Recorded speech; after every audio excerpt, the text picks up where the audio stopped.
Our guest this afternoon is Paul Roberts, who is the father who, I nearly fail to have words really to describe this, but in a report on UK Column we've shown his incredible video where we were able to see for ourselves his one-day-old baby being stolen by unnamed individuals from Staffordshire Social Services. So Paul, we should have you on the line here. Can you hear me? I can hear you, yes.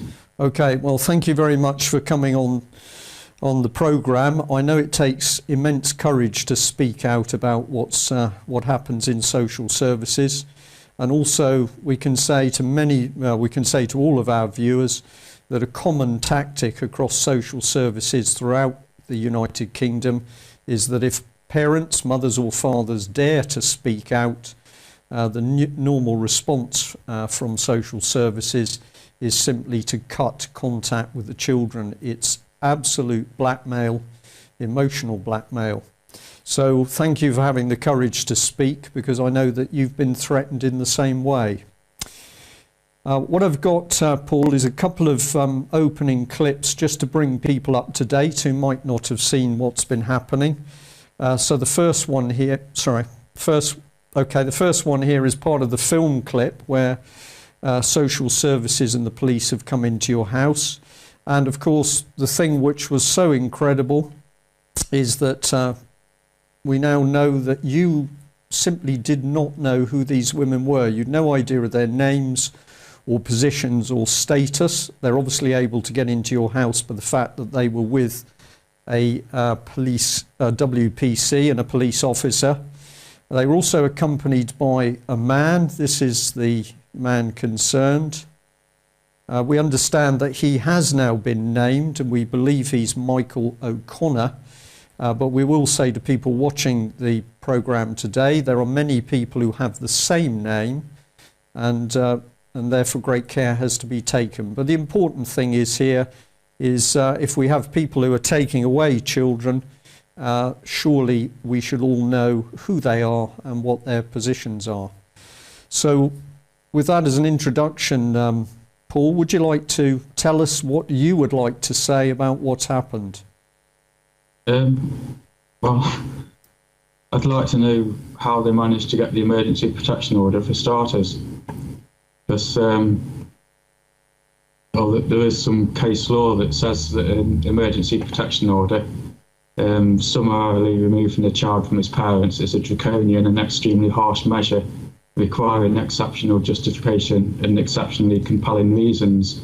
And it goes on to say they should try everything in their power before even contemplating separation, and they should they should have evidence that the child is in imminent danger, for starters. And the recording that I put up as well from a previous case, it was a pre-birth case conference when they stole a daughter last year. They said that we're not a danger to our children or any child. And they said that they did have a problem with parenting. Right, Paul, many people most people who've watched the video were absolutely horrified by it, because for the average person in this country, they have absolutely no idea how social services operate, how unbelievably cold and callous they can be. And that team came into your house. For somebody who's new, just set the background a little bit. How did they come to be in your house to take your son? Just give us a little bit, if you're comfortable with it. What is the background? How did social services get involved with you as a family? And how did it lead up to this taking of your son? It was before we even became a family. My wife was in a place called Highfield Court in Uttoxeter. It's part of the Rushfield Care Group. It's like a corporation type thing, lots of care homes, and it was for learning disabilities, like adult care. When I moved her out of there, because she was being sort of raped and beaten every day of her life, it was more like a friend helping another friend out. You know, she could move in with me, a place of safety for a bit, and that's how we met. It was more like we were friends at the start. but social services followed her from there. This was adult services, and they were quite good at the time. We had lots of helpful social workers. Me and my wife, we sort of like, things progressed, fell in love, got married, as you do. It was 2002 that she became pregnant with her first. Well, her first was born. And that's when children's services got involved. At first, they were helpful. We had family support group, a family support worker come in. They'd see, just for a cup of tea and a chat, see how we are. If we needed any support or help with anything, they'd sort it out, you know, or they'd sort of like point us in the right direction. Things were going well until our eldest was age 7, and we had another daughter. She was age 1 at the time. We had a change of social worker. He pulled the support away, and the children were taken without even a care order and without our consent. So I class that as a kidnapping. You know, that's how they got involved in the first place. That case, it's over with. There's no injunction, so I can talk about this case. In the court, the final hearing, Kafka said that although all the care needs were met and the children wished to return home, and at this point we thought we'd won, like a feeling of relief came over us. And then he sort of like turned it round and said he feels that the children would be at risk of emotional harm in the future, and he recommended adoption. So it was magistrates, they just do as they were told, really. It seemed that way anyway. There's a lot of lies in the reports as well. They take a fraction of truth and build it into these fantastic stories, really. They should write fiction. And they said an appeal would be seen as emotional harm as well. The magistrates put the rest together with Anne Hume, who's the Staffordshire's legal person, solicitor, and said they can block an appeal. We've never been able to appeal any of the cases. Last year, we had a daughter stolen at birth. It was a midwife who lifted my daughter out of my arms and ran out of the delivery suite. There's 2 policemen blocking the door, so we couldn't sort of like go out of the room. We was held in the room for a good 40 minutes or so. A social worker was there and her boss. And there is an injunction on that case. There's a county court injunction and a high court injunction, so I can't talk about the case. But I feel I should tell you about how the injunction came into place. It was Judge Ovell at Derby Court. He's got me to sign this bit of paper by saying that if I didn't sign it, this is a county court injunction, he would stop my contact with my daughter. And I says, well, I'm not signing. I'm just not going to sign it. I don't see why I should. And then he says, well, if you don't sign it, I'll put you in prison. And still I wouldn't sign, you know, because they've stolen my children. Prison's nothing compared to that. And then he threatened to stop my wife's contact unless I signed. And I don't want to stand in the way of that. And I said, isn't this blackmail? And he just says, call it what you will. And I signed it anyway because I didn't want my wife's contact to stop. So that's how the first injunction came in. So I can't talk about that case. But they're seeking an injunction on this to take the video offline and to hide what they're doing. And that's in court on Friday. This is an absolutely key thing, isn't it, that you're bringing out here. I've experienced it, and many other people have experienced it who've gone near the family courts or tried to help families as a Mackenzie's friend. The average member of the public absolutely no idea what's going on inside these secret courts, and of course, as you rightly pointed out, they're stealing the children. And then the biggest offence of that is for people to hold up their hands and start shouting what's going on. And the moment you do, in come the judges threatening you with imprisonment if you publish details of the cases as they go on. So we have secret courts with no press, no members of the public, and in many of the cases that we've come across as UK Column, the families haven't even had a Mackenzie friend with them in at least some of the hearings. And yet if they dare to speak out both to the national press or the alternative press, free press and media as we call it, the judges are threatening injunctions and imprisonment. And I've had a judge threaten me with imprisonment if I dared to release information in relation to one of the cases.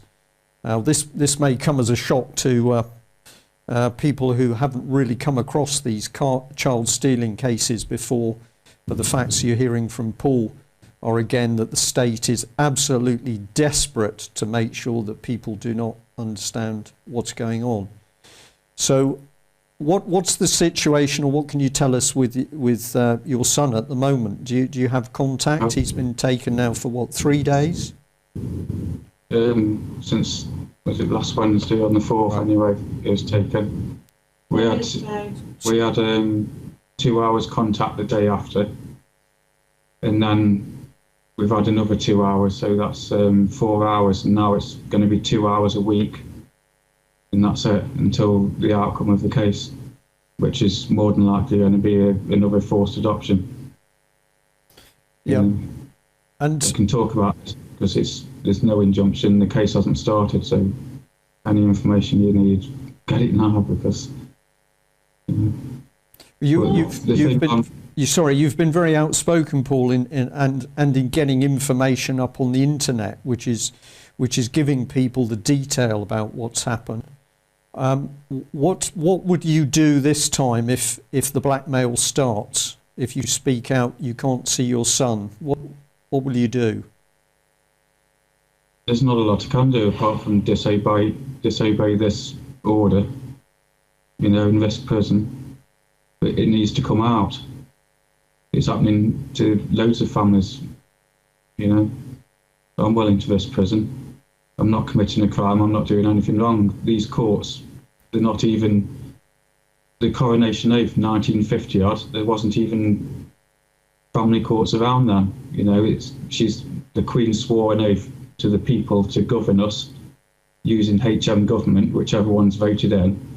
That's how she governs us, according to our laws and customs. Well, there was no such thing as family courts back then in these private courts. So this isn't even part of our laws and customs, and they've got judges sitting in private. They can only send people to prison. If you look at our Bill of Rights and going back to Magna Carta days, if we've been found guilty by a jury of our peers, and then the judge decides the sentence. That's how justice should work. Yes. Now, when the police came into your house, Paul, you were absolutely brilliant, and a lot of people have commented on this. Asher as well. You both, under the circumstances, stayed unbelievably calm. But at one point you challenged the police officer, in particular the male police officer, with what he knew about law. And he didn't seem to really understand very much about what he was doing. No, they have to follow the orders, though. That's it. That's what I've been explained by a local policeman as well. He says they have to follow the orders. That's how it works now. They've got no idea about the law, or if they have, they're too scared to follow the law because they'll lose a job. It's all about following orders. And that is a very scary statement, isn't it? That you've got social service teams who are buried inside local authorities. They're not even accountable to the elected councillors. But those social services teams, presumably with the help of the local authority's legal team, can now tell the local police what to do. Is that what you're suggesting? Yeah, they just get an order from a magistrate who might be an employee of Staffordshire County Council. He just signs a piece of paper, and they have to follow this order. And the term local authority, it's just a legal term. it's in tax law. It makes them tax exempt as well. I've just found out the other day. So they're doing all this. It's just a levying law or something. They can levy land, property, money and children, as we found out, using this legal term called local authority. And anyone who helps, there's people called local authority associations, who that's another legal term as well. It's for people who assist local authority to reach their goals and targets and to achieve what they're set out to do. So I'm thinking that the police, following the orders, they're working under the legal term local authority association, as well as CAFCAS and the family courts, and because these are private courts, they're probably hired by the child stealers as well. But how can we prove this? Well, what we've got to do, I think, Paul, is we've got to get as many people as possible across the country digging, researching, lifting up the stones to see what's underneath. I've actually got a couple of slides with the information that you've already given me on this subject. But before we look at that, it's okay, Mike, go ahead, because I just want to bring us back to what's sort of happening around this business of children being taken. And if anybody out there still sort of doubts what Paul and Asher are saying, if there's anybody thinks, well, this is all, one story, across UK and over the internet, we now have more and more people who are speaking out. They are shouting that children are being unlawfully stolen from their parents by the British government. And I've got a selection of just sites here where people are talking and speaking out. This is the Alliance of People Against the State. We've got another one, should come up in a minute. Is it going to behave itself? Yeah, here we are.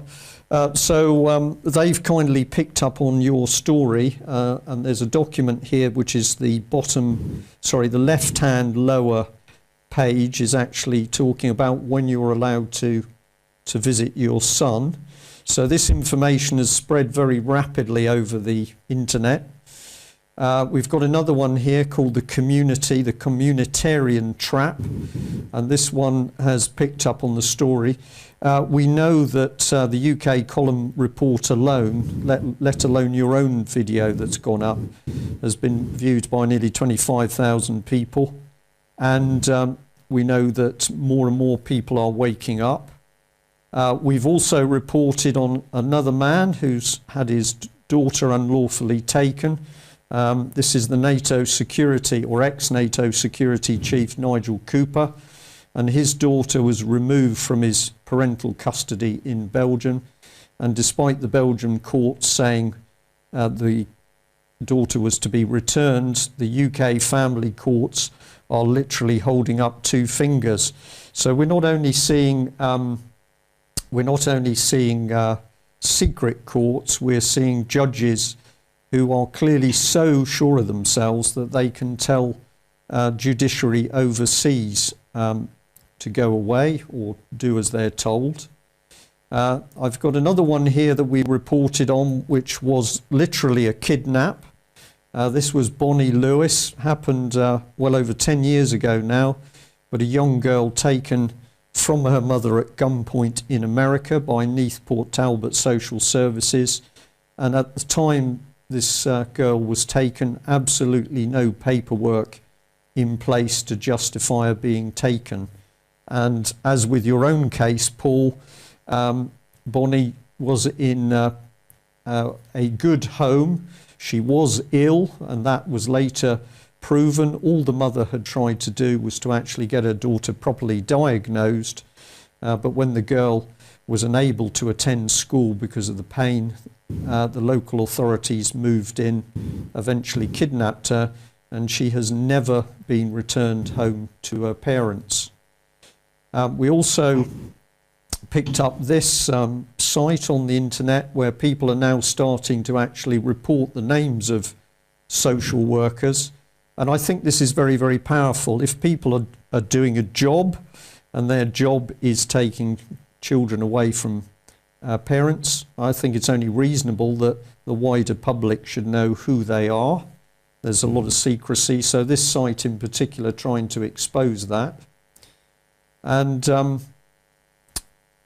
I'm just highlighting a bit here where they are saying that we should be standing up against the gagging orders. It says, say no to gagging orders. How dare they?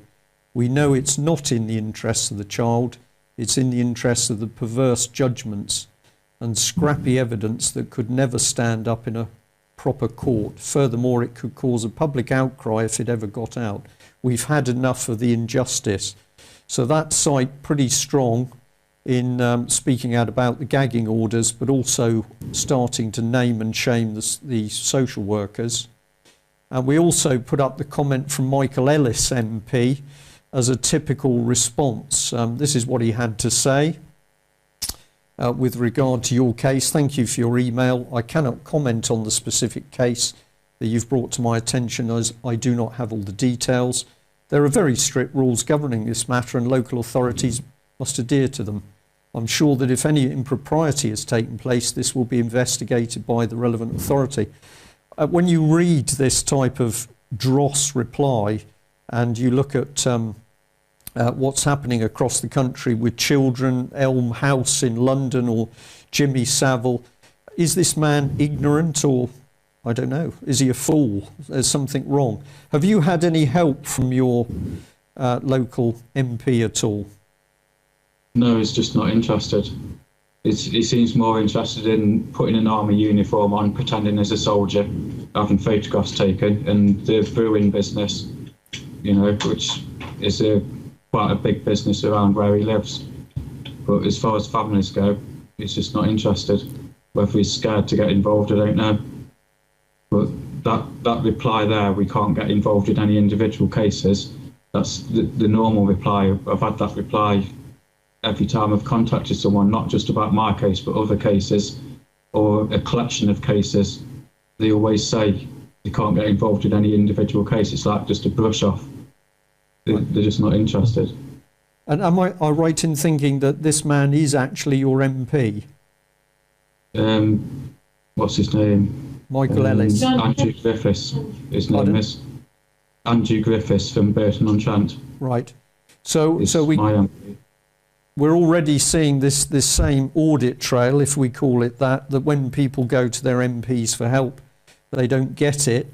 Parliament was virtually empty when there was a debate recently on child safety. And we contrast that today with the fact that we've got people across all parties calling for MPs to come together to celebrate the life of Maggie Thatcher. But when people are talking about the tens of thousands of children being falsely taken from their parents across the UK, Parliament is empty for the debate. It says something about what's going on. Yeah. Well, I've said, you know, if a child's being abused, that's a criminal offence, and the police should get involved. It should go to a criminal court instead of hidden away in these private courts. Because then it'll mean the abusers get punished. And if, like in our case, you've got social workers making all sorts of stories up, then they look at every bit of evidence in the criminal court with a jury, and if social workers are found to be lying, that's perjury. They'll get in trouble. It's a prison sentence. There's just no justice at all. You know, you get social workers lying, you get the legal teams making stories up out of little bits of truth and adding to it. They're going after because I had a spell of depression sort of over 3 years ago. They're calling it a history of depression, and they're bringing my mental health into it now. You know, they want me to go to the doctors and get some sort of medication for mental illness that I've not been diagnosed with. You know, they want to get me back into the system and go after me on the mental health side of things. Well, of course, this is common tactics across many, if not most of the cases, that if the parents actually fight for their children, the response from social services is to ask for a psychiatric assessment. And certainly the cases we've been directly involved in, and speaking to other people who've dealt with far more cases than we have, it's common that the parents who succumb to a psychiatric assessment then receive a shock when a pack of lies is told in that report. So we would certainly say this is one of the most dangerous things for parents to do, which is to allow themselves to have any form of psychiatric or clinical psychologist report done. I just don't want to play their games. Yeah. I want the whole case to be brought out into the public domain, you know, and I just want it in a proper court with a jury. All the evidence that they're putting forward can be shown and tested. You know, is it true?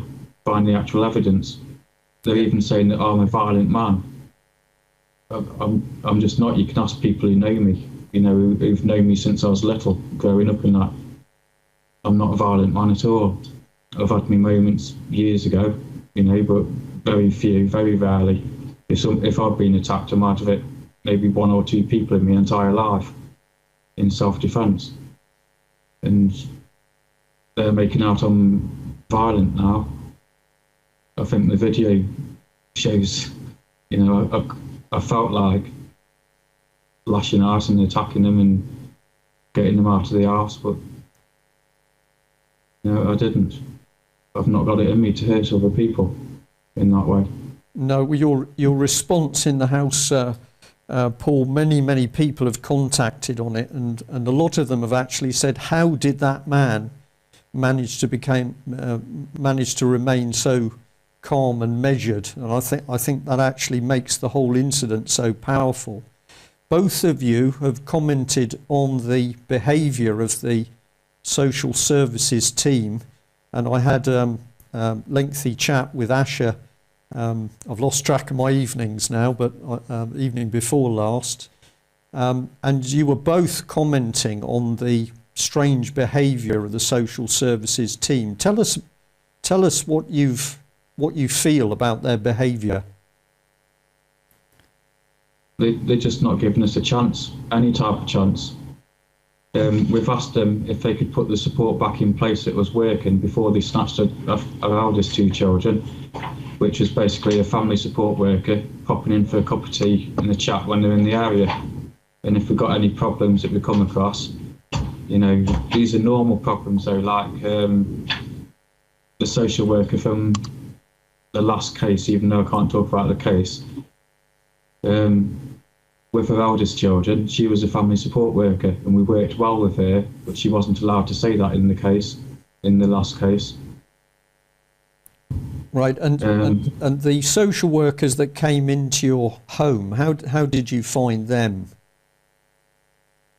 I spotted one of the social workers or the protection officers. They were doing these strange hand gestures at me. I've seen the videos on NLP and hypnosis and that sort of thing, and how these they put suggestions into you by doing all the hand signals and while they're talking.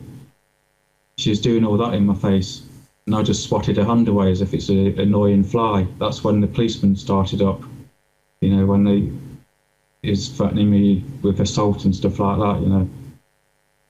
And did you get any emotion out of them? Because watching the video, was even. Go ahead. Oh, there is I had to cut a bit of the beginning of the video off, and because it wouldn't fit onto Facebook, but I do shout through the door to them about the law about breastfeeding mothers. It's if the state in the guise of local authority seeks to remove a baby from his parents at a time when its case against the parents has not yet been established, then the very least the state can do is make generous arrangements for contact. Those arrangements being driven by the needs of the family and not stunted by lack of resources. Typically, if this is what the parents want, this will be one will be looking to contact most days of the week for lengthy periods. And local authorities also have to be sensitive to the wishes of the mother who wants to breastfeed. And this is all case law, and it goes on. It's to do with the human rights of the child as well to breast milk, and the human rights of the mother to breastfeed a baby. They just ignored that. Your son is denied breast milk at the moment. Yeah. The midwives even suggested that my wife lets the milk dry up, because she's in a lot of pain from not being able to breastfeed, and it's like a hormonal thing to get the woman's body back to normal after giving birth. You know, it helps with the womb contraction and all the rest of it, and bonding, of course. And they're just not interested in what judges have said in the past, what case law is, or human rights, or anything. I've been looking at unalienable rights as well, in the word inalienable. They both mean basically the same, but it's rights that we can't give away, because there are rights anyway. They can't be taken from us or sold, or, you know, just natural human rights. And having children, getting married, starting a family, it's a natural human right, and they're just taking it all away from us in these courts with no jurors, no press, just no witnesses or anything. It's unbelievable. Yeah, when I was speaking to Asher, of course, well, Paul, I find it difficult to express myself in this subject, because I cannot understand what it feels like. I think the only way anybody can understand is to have a child taken away from them. But Asher, obviously, as a mum, breastfeeding her very young baby, newborn baby, and one of the things that she said to me on the phone, and I don't think you mind me repeating, she said that it's as if these people do not want me to be happy. Every time I'm happy in my life and I feel comfortable, they come and destroy it. Is that how you feel as well? Yeah, well, Yvonne said as well the other day, because my wife spoke to Yvonne before, when our last daughter was snatched, and she said it's as if they've just torn her heart out. And that's how it feels. It makes you feel helpless. You know, you want to do something to stop them doing it, but they just drill their way through the lock and walk in and ignore the law and snatch the baby. There's nothing you can do to stop it. And it makes you feel so helpless and just unable to protect your own child. And they call it child protection, but they're the ones who profit out of it. I've looked into all the stuff about the public money going into these private foster agencies. You know, that's a few £1 billion they make out of that, these private companies. And then you've got the family courts, how much money they make out of it as well. They make a living out of stealing children. And you've got people like Martin Nari, who's the adoption czar, or whatever they call him. He wants to increase adoptions fourfold. Well, that was going back a few years, but, you know, I wonder why. Just an industry to them.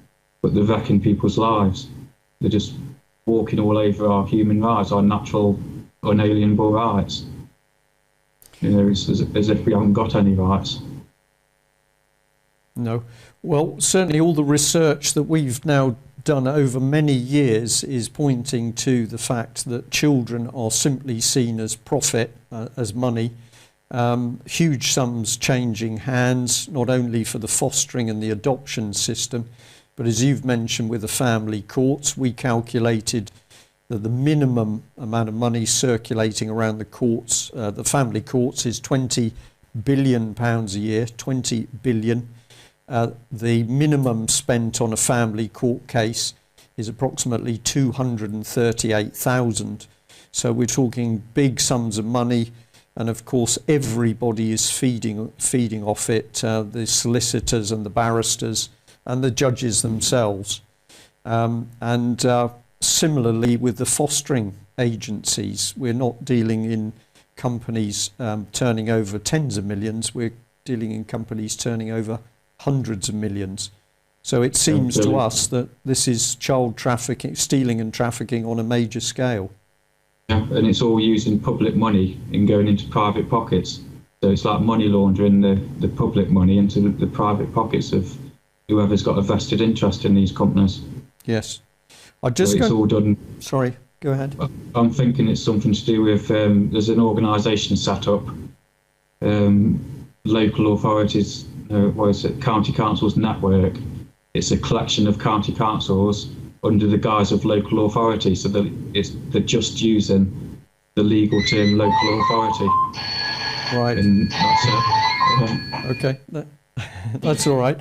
I'm just going to put up a slide here, which was another couple, a lovely couple in Plymouth, Oliver and Melissa. And I've brought them up in relation to your case because this is another couple that have had 5 children taken from them, all on the basis of a lie in the original case. And the Franklin story, quite remarkable and horrific, that their first born baby was supposedly diagnosed with a cancer, and the proposed treatment was so draconian that Melissa, the mother, said there's no way this can be right. Her mother's instinct said that what the diagnosis the hospital were giving was not correct. Social services were then brought in. They took the baby away. Within a matter of weeks, it was proven that the initial hospital diagnosis was wrong. But the fact that the first baby was taken was then used to take away all of the subsequent children. So if you look at the couple and you say, well, they must have done something wrong. No, they didn't do anything wrong. They'd never hurt, neglected, never done anything to their children at all. The social services have just come along and taken each successive baby. We've had some people who've put forward the view, well, it's crazy that this mother and father keep having children.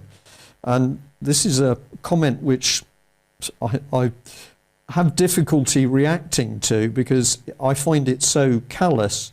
Of course, the mum and dad are always feeling that if they have another child, maybe things will be different and they can keep that child. So I know with Oliver and Melissa in particular, they have suffered an ongoing desperation to be able to keep at least one of their children. But every time the social services have created evidence, they've fabricated evidence in order to take the next child. It's almost as though they're using parents to breed children for them. What would be your comment on that, Paul? I don't know what to say to it, apart from that is how it is. We've got this desperation that, to be a family, to raise a child, other people can do it. If I was to, we actually looked into fostering years ago. When we first got married, we was trying for a baby for 2 years, and I looked into fostering. They said that we would be ideally suited to foster a baby or a toddler. And now they're sort of they're saying that nothing's changed, but it has. We've gone through all this. We desperately want just to raise one child, even.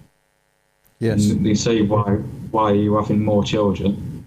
Well, we want to raise a child as our own.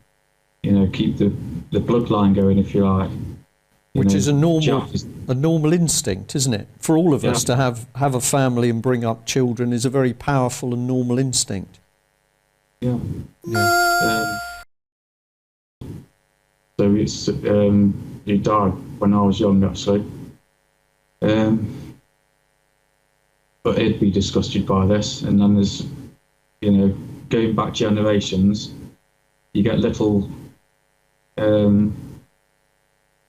I think little bits of your personality get passed on to your children and your children's children down the line. So it's a way of everlasting life as well, if you like believe in that sort of stuff. A little bit of you gets passed on, even if it's a personality trait, but it lives on through the next generation. Yeah. It's just survival instinct. That's how I see it anyway. Well, and they're taking away this, so stealing your whole future. Yeah, I don't have any difficulty in agreeing with you on that, because I absolutely feel that. This is the beautiful thing about children, and for those who've got them, grandchildren, that it actually shows that that part of you lives on into the future. We certainly get the impression that what's actually going on is that the state wishes to actually crush this. So it's not just taking the children, it's also breaking apart the family. I'm going to call up those the research that you did on the councils, but one thing before we get to that is that I showed this the other day, but I'll bring it up with you on screen. This was a lady who contacted us as a result of seeing your video, and you've discussed quite frankly with us that yes, your family has had some sort of special needs and has had support from social services. This lady says that everything went the other way for her because she was attacked as being too intelligent as a parent with too much education, and therefore that was used as an excuse to say that she may lack emotional warmth. Her house was too clean. She fed her children too well, and apparently social services were very interested in the fact that the children couldn't identify a chicken nugget. She had too many books with an unnatural emphasis on education and activities, and her children were too good with language, so it was used against her that they knew complex words.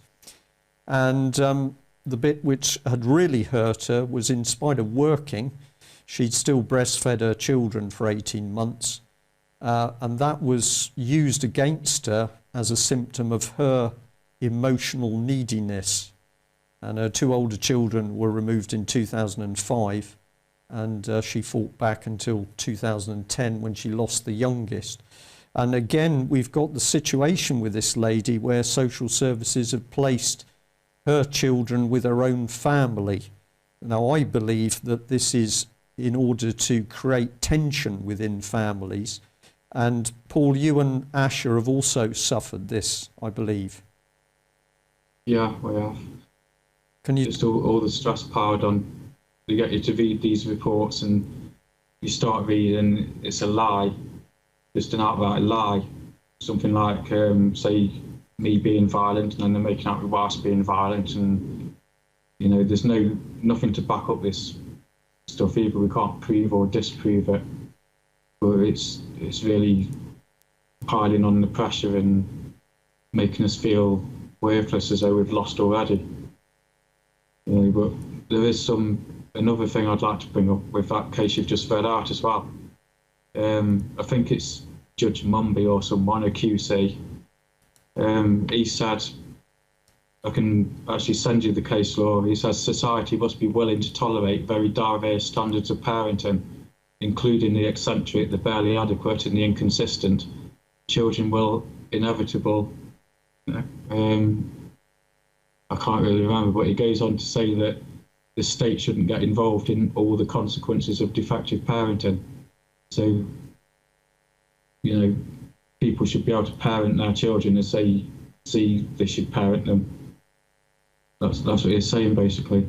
If a child's not being harmed, then the state should butt out, let people have their private family life. I believe that this is one of the interesting things about family law is we've got some judges who appear to be completely without feeling. Some people have suggested to me that one of the key areas that we have a problem is that some of the judges themselves are paedophiles. That is a particularly interesting thought, that we could have closed family courts where the judges themselves are that perverted. But on the other hand, we have had judges, and I believe Judge Mumby is one of the judges that in some of the cases at least has made comment and decisions which have appeared to be on the right side of the line. But so it is recognised by the family division that there's going to be a wide variation in parenting. And I think most people would say that if any family can be supported to enable them to keep the child at home, that is surely the best environment. So it does seem strange that at the moment we've got the UK government seeming to do everything possible to get children away from their parents in this way. Yeah, but if they were to give someone a family support worker, how much does it cost a family support worker? How much pay would they get per week from the state? You know, £300-400 a week they'd get, whereas they could be moving all this, say £1,400 a week, into a private care home, foster care agency. You pay a foster carer. You know, they've got vested interest in these companies. They're making more money, these private individuals, by stealing the children than they would by putting a family support worker in. Yes. You know, that's how I see it. Well, I believe the money trail is the key. Now, I'm going to bring up, we've got about 7 minutes to go. I'm just going to bring up on screen some of the things that you talked about in relation to local authorities. This is a little bit raw, if you like, but people can freeze the video screen and see it for themselves. But you talk here about the meaning of a local authority. It's a legal term used to levy. We've only got relatively few minutes, so just very quickly, just give us an explanation for each of these. So it's a legal term used to levy, and you've quoted taxworld.co.uk. Yeah, there are some other links I came across as well. I sent them to Lou, so she could probably send them across to you. But the local authority is just a legal term, and it gives them the power to levy money, property, children, land. That's all it is. It's a levy and a special levy, which is basically stealing. They can just walk in and take whatever they want because they're using the legal term local authority. These councils, they go under the guise of local authority when they do these things. Okay, and then you've picked up on this local authority association as well, and you've actually said agencies involved in stealing children. Yeah, I believe that they are using the legal term local authority association because it's the local authority associations are people whose job it is to help local authority achieve their goals and reach their targets or do whatever local authority wants to do. So you've got the police who only take orders, they don't deal with law anymore. You've got the family courts, private courts, who are making money from stealing children. I believe they're local authority associations. You've got CAFCAS, who deliberately, they don't even meet parents, but they side with social services or whoever's stealing the children. So they all tie in with local authority association or the legal definition of it. You know, they're helping the council to achieve their adoption scorecards, you know, get their little mark on them. Right. You know, and this also ties in with what we covered earlier in the news, the fixated threat assessment centre, where people are being regarded as future threats and they're being picked up and sectioned by a very secretive little government police organisation. And we've also got the multi-agency public protection arrangement, MAPA, which is a spider's network of organisations which are reporting on people who supposedly may be causing trouble in an area. But what we're also seeing is that that MAPA organisation is also being used to target parents who try and fight back after their children have been stolen. So you're adding another layer to this by saying that the local authority association is tying these groups into even more of a spider's web. Yeah, there's all these little legal terms that they use and legal definitions of words. You know, they can change the meaning of a word to totally turn things around, and you know, this is legalese. They're playing tricks and pulling the wool over everyone's eyes. Right. And what about if you do research? Sorry. If you research these things, you know, which a lot of parents probably wouldn't because they're so traumatised by it. But this is our fourth child. We've been looking into all this for over 3 years, just trying to find something to fight back with, and you come across all this information and people point you towards something else, and you look into that and it leads you somewhere else. And you know, it is, I believe John Hemming, the MP, said it's a can of worms and no one wants to lift the lid. Well, they should. People should lift the lid and they can see what a mess it is. You know, start with one worm at a time, keep taking them out, have a look at them, you know, look at all these little organisations, follow the money. Yeah, I think you're absolutely right, Paul. You've mentioned here the County Council's network, www.countycouncilsnetwork.org.uk. Just give us 20 seconds on that. What are they doing? It's a collection of councils under the guise of local authority. So that it's not really a collection of councils, it's a collection of people using the legal term local authority, which is just a levy. If you look up the word levy, it's not a nice word. It's basically stealing, and they use deception, you know, taking people's land. I've seen some documents that have vanished now. Perhaps they've taken them down or moved them somewhere. Giving examples of how to levy by threatening to build something nasty near someone's land, lowering the value, and then offering slightly above the lowest value to get the land. Tactics of how they levy. But obviously they're levying children as well, with money. I'll just call that up on screen. This was some of your original comment.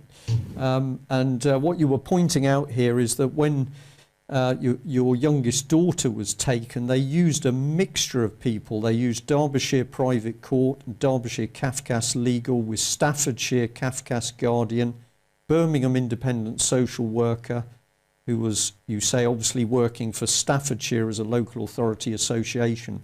So we've got a very, very devious network. So if you try and pin down who's responsible, who's accountable, they all hide behind this nebulous relationship between them all. The County Council's network, in one of their statements, their main aim is to streamline central government. So that central government can do whatever they do. Right. You know, so that it's actually challenging central government. They want more power to steal from us, more power to tax us or whatever. Right. Paul and Asher, we know that there are now thousands, tens of thousands of people, and it's growing daily, who are disgusted at what they've seen. I think the right word is their hearts go out to you two at the moment. What would you like the wider public to do to help you both? I don't think there is anything anyone can do. I'm not scared of prison, and they could threaten me with certain death. You know, I'm still not scared. This is my family, my future that they're messing with. And it's not just my family, it's thousands of families this is happening to. And a lot of these families are scared to come forward, they're scared to talk. You know, but I'm not. This is it. They've wrecked my family completely. It's genocide. All these thousands of families just wiped out. Right. You know, it says in the laws, removing one child from one group, which is a family group, and putting him with another family group. It's in the genocide legal definition of that. Why aren't anyone doing anything about it? What are the police doing? Well, Paul, I'm going to say to you that I think the public have got a job to do. That's all of us, every man and woman in this country, because we've got to do what you really suggested back there in a little bit earlier. You said that basically we need to pull these people out of their little holes and examine them and see what they're doing. And of course, what tens of thousands of people, what millions of people can do is start asking the questions of the perpetrators. Who are these people? What are their names? What are their positions? Where do they work? Who is paying them? Who is organising them? Why won't the MPs take any responsibility for this disgraceful stealing and abuse of children? The public needs to ask the questions, and if they do, we'll be well on the way to stopping it. We've got to leave you there, Paul, because we've run out of time now. You've got a court case coming up. Can you just tell us where that is and the time so that people know? Yeah. As far as I know, it's in Derby County Court, which is opposite the Eagle Centre. And when is that? Tomorrow? Pardon? Tomorrow? Tomorrow at 10. Tomorrow at 10 o'clock in Derby? Derby Okay. County Court. So for any of the people out there who are up north, and we're allowed to say that, of course, perhaps you could get yourselves to the court in order to give peaceful, calm, well-behaved support to this family. It's up to us to stop what's going on. Thank you for joining us. I'm sure UK Column Live will be reporting more cases of this type of abuse by the British government. Goodbye.